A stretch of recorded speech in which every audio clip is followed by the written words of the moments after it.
বাঙালিদের খাবারের তালিকায় মাছ না হলে চলেই না, তাই বলা হয় মাছে ভাতে বাঙালি। কবি ঈশ্বরগুপ্ত আরেক ধাপ এগিয়ে বলেন, ভাত মাছ খেয়ে বাঁচে বাঙালি সকল, ধানে ভরা ভূমি তাই মাছ ভরা জল। কিন্তু ঈশ্বরগুপ্তের মাছে ভরা জল আর নেই। হাওড় বাওড় গ্রামাঞ্চলের জলাশয়ে দিন দিন কমছে মাছের পরিমাণ। বাজারে মাছের দাম আকাশচুম্বী।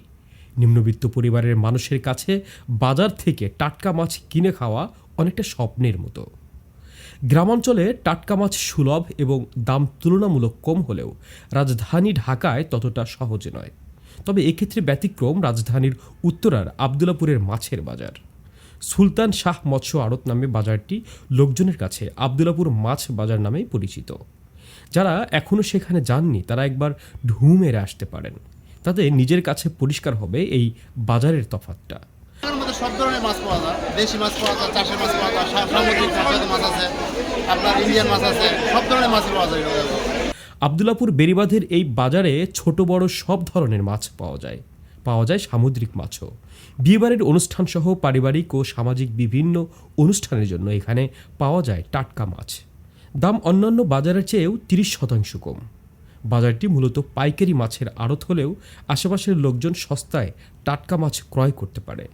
ঢাকার প্রবেশমুখে আবদুল্লাপুর মৎস্য বাজার বাংলাদেশের বিভিন্ন অঞ্চল থেকে মৎস্য ব্যবসায়ীরা মাছ ক্রয় করে বাংলাদেশের বিভিন্ন জেলায় বিক্রি করে থাকেন। দেশের আমিষের চাহিদা পূরণ করতে গুরুত্বপূর্ণ ভূমিকা রেখে যাচ্ছে এই বাজারে।